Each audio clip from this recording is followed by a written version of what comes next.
And our race runner-up is Kevin Harvick. And Kevin drives the number 4 Mobil 1 Chevrolet for Stewart-Haas Racing. He also clinches a spot in the 2014 chase for the NASCAR Sprint Cup. Kevin, boy, you put on a heck of a show. Wasn't the easiest of days for you. You battled a lot of adversity, but I'd be daggone if you weren't up there contending for the win there at the very end. So congratulations. Maybe talk us through your day here today.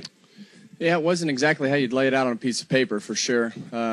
We had a really, really fast car in clean air, really loose car in traffic. And then we kind of got behind when I got the speeding penalty. I was making sure I didn't hit the 11 and looked down and was way above where I needed to be on speed.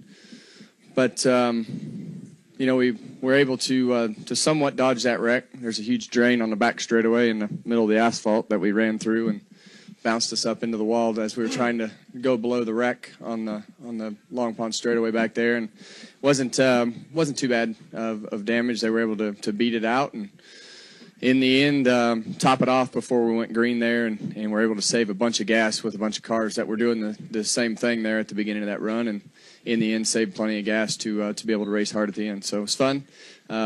Car wasn't obviously quite as good after we wrecked it, but still they did a great job fixing it. We'll take questions now for Kevin. If you have one, raise your hand. Right there, Zach, and then over here to my man right here. Zach Cerniolo from the Pocono Record.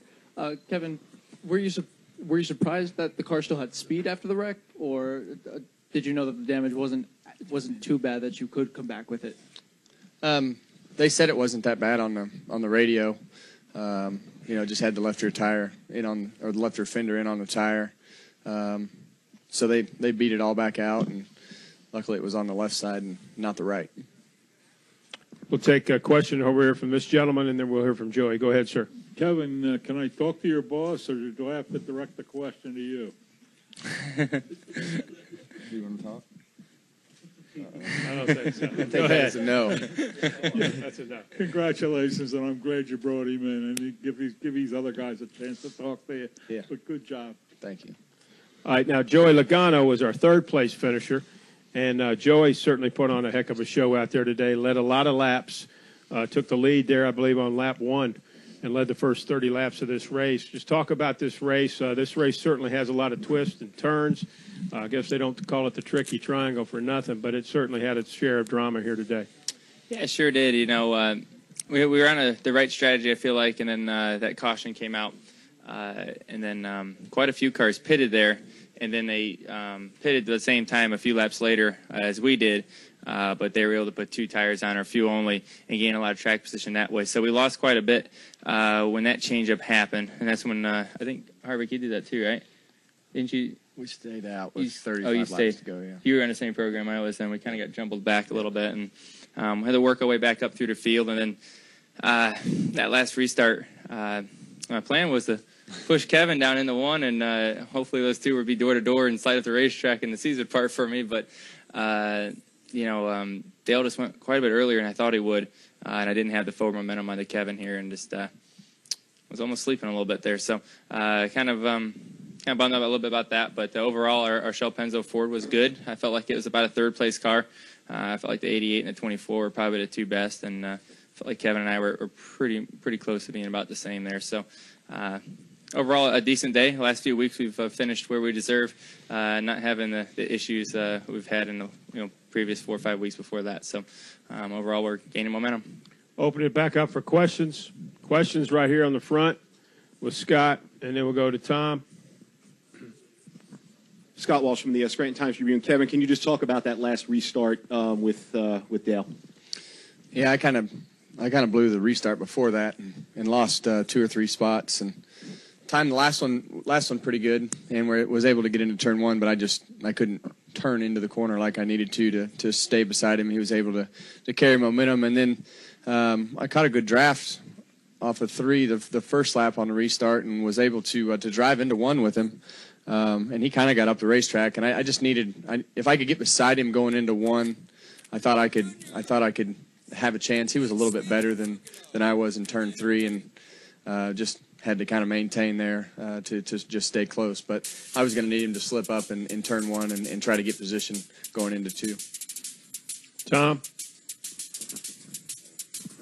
Tom Bowles, Front Stretch and Sirius. Kevin, you've had a lot of races this year where you've had a real fast race car. The mistake happens and you don't really get the recovery you want. Today, you were in a situation where you guys went through adversity and you ended the race much better than you might have expected. How important, especially with a new team, is it for you to get one of those under your belt before the chase and turn that momentum around when you have something happen over the course of a race? Well, I think today was very important. I think last week was kind of the same way. We didn't have the car that we wanted. I felt like we had a top three car today.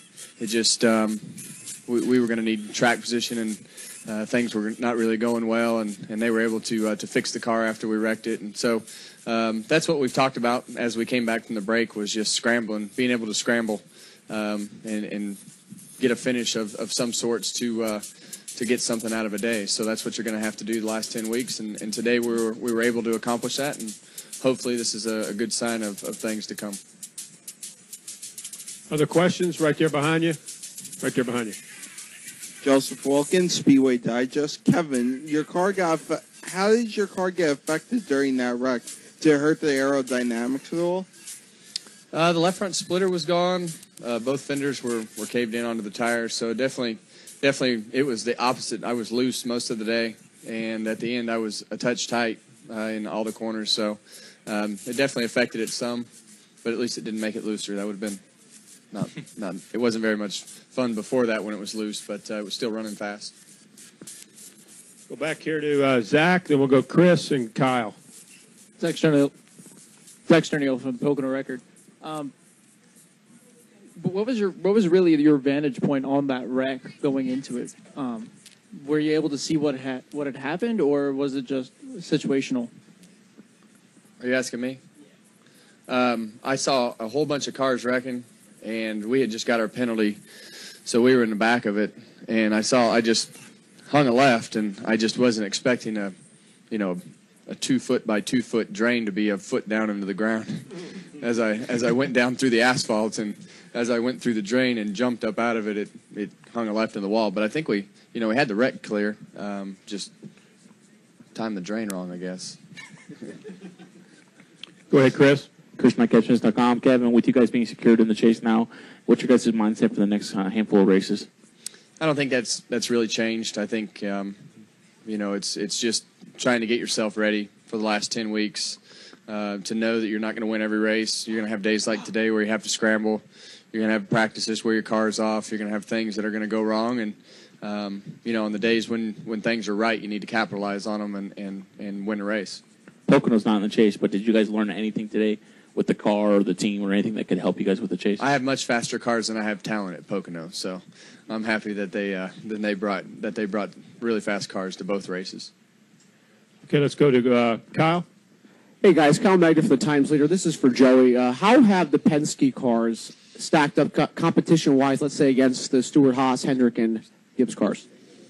We're in the hunt. I feel like our cars are definitely where they need to be. I feel like when we come to a racetrack like this, where we're able to shift, I think our motors are quite a bit better. Our motors are run really well up at the top end. So when you get them singing like we have here, when we downshift the third gear, our corner exits are a little bit better than what we have maybe at Indy when we have lower RPM coming off the corner. So what we need to work on is bottom end power to become better. And then obviously the constant stuff that we always work on with aero and chassis and suspension and the typical stuff that everyone else is always working on. But I feel like that's probably our weakest point right now, is just some bottom end power. Our top end power is where it needs to be. So we'll just keep forging forward on that. But that's probably the biggest thing right there. Thank you. Other questions? Well, guys, congratulations. You put on an excellent race here today for us, and we'll see you at Watkins Glen.